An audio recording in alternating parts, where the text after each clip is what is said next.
नमस्कार, एक बार फिर से आपका स्वागत है हिंदी साहित्य में। देखिए क्या है कि इग्नू का जो पाठ्यक्रम है, MA Hindi master of art Hindi के तहत जिसका कोड एमएचडी है, programme code MHD master of art in Hindi, और कोर्स कोड आपका एमएचडी 3 है, जिसका कि शीर्षक आपका क्या है, उपन्यास और कहानियाँ। उसका हम असाइनमेंट देखेंगे।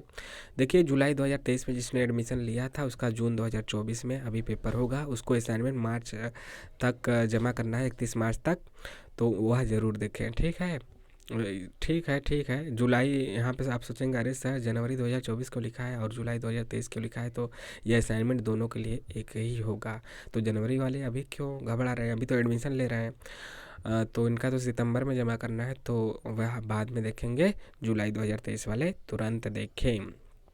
याद रखिए असाइनमेंट का 30% जुड़ता है। 100 अंक का नंबर रहेगा, जितना भी आप पाएंगे उसका 30% जुड़ेगा। मान लीजिए आप 70 पा गए तो इसका 30% कितना हो जाएगा, 21 नंबर।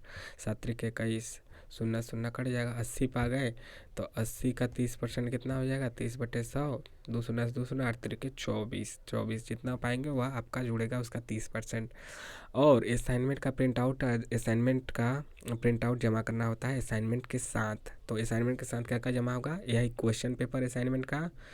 असाइनमेंट तो आपका रहेगा ही, जो लिखेंगे 15-20 पेज का। उसके अलावा मतलब 15-20 पेज में आपका रहेगा ही लगभग। लाइन वाले पेज पे लिखिए, A4 साइज का लीजिए, लाइनिंग वाले पेज पे लिखिए अच्छे से, ठीक, दूर दूर अच्छे से, साफ साफ हेडिंग डाल के। और क्वेश्चन पेपर लगाएंगे तो क्वेश्चन लिखना ज़रूरी नहीं है, हालांकि लिख देंगे तो कोई बात नहीं, लेकिन लिखना ज़रूरी नहीं है। बस जौन जौन सा क्वेश्चन आप करेंगे असाइनमेंट में तो पूरा ही करना है, तो उस पर टिक तो आपको लगाना ही है। मतलब कि क्वेश्चन पेपर आप उसके साथ जमा ही करेंगे तो कोई ज़रूरी नहीं है क्वेश्चन लिखना। और यह भी है कि लिख देंगे तो कोई आपको यह नहीं कि अरे अपराध कर दिए। बाकी आपको इग्नू का आईडी कार्ड का फ़ोटो कापी, असाइनमेंट का या क्वेश्चन पेपर, और एक जो इग्नू का फ्रंट पेज होता है जिसमें कि आपका नाम, enrolment number, programme, course code, आपका जो है study centre code, programme study regional centre code, study centre code, ये सब आपका एड्रेस, मोबाइल नंबर, ईमेल, ये सब आपका लिखना होता है, वह भी रहेगा।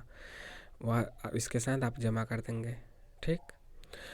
तो देखते हैं क्वेश्चन एमएचडी 3 उपन्यास और कहानियों का। तो उपन्यास और कहानी दोनों से क्वेश्चन होगा, जो आपके सिलेबस में होगा उसी का क्वेश्चन होगा। इग्नू से जुड़े सभी वीडियो आप इग्नू वाले प्लेलिस्ट में जाके देख सकते हैं। गोदान के आधार पर प्रेमचंद की जनतांत्रिक दृष्टि का सोदाहरण विवेचन कीजिए। अगला है सूखा बरगद उपन्यास के आधार पर भारतीय मुसलमानों के भीतर असुरक्षा के डर के कारणों का सोदाहरण विश्लेषण कीजिए। अगला है धरती धन्ना अपना उपन्यास, जो कि नेट के भी सिलेबस में है, गोदान भी नेट के सिलेबस में है, तो आपको दोनों गौर से पढ़ना चाहिए। आप आगे नेट की परीक्षा JRF करना चाहते हैं, PhD करना चाहते हैं, नेट पास करके असिस्टेंट प्रोफेसर की भर्ती देखना चाहते हैं, तो इन सब नेट के सिलेबस में लगे उपन्यासों को गौर से पढ़िएगा। धरती धन्ना अपना उपन्यास के प्रमुख पुरुष और स्त्री पात्रों पर विचार कीजिए। पुरुष पात्र, स्त्री पात्र, कौन कौन पात्र हैं, प्रमुख पंक्तियाँ कौन किससे कहा है, सब पूछा जाता है वहाँ पे। वाण भट्ट की आत्मकथा में हजारी प्रसाद द्विवेदी जी ने भारतीय जीवन को किस रूप में चित्रित किया है, उदाहरण सहित वर्णन कीजिए। सब 10-10 नंबर का है। महिला आंचल भी आपका, वाण भट्ट की आत्मकथा भी नेट के सिलेबस में है। हजारी प्रसाद द्विवेदी का महिला आंचल भी रेणु का है। यह आंचलिक उपन्यास है, उदाहरण देकर इसे सिद्ध कीजिए। यह आपका क्वेश्चन है, 10-10 नंबर का है, तो मतलब 4-5 पेज में एक क्वेश्चन को आपको लिखना है, ठीक, कम से कम 4 पेज में तो लिखना ही है। इसके बाद है उदाहरण देकर समझाइए कि रोज, जो कि यह भी नेट के सिलेबस में लगी कहानी है आगे की। रोज या फिर गैंग्रीन कहानी में मध्यवर्गीय स्त्री के जीवन यथार्थ का चित्रण हुआ है, उदाहरण देके आपको समझाना है। अगला है पाजेब, कहानी के आधार पर मध्यवर्गीय मानसिकता और बदल रहे नैतिक मूल्यों पर प्रकाश डालिए। अगला है यशपाल, मूलतः यशपाल भी नेट के सिलेबस में लगे हुए आपके झूठा सच इनका उपन्यास लगा हुआ है।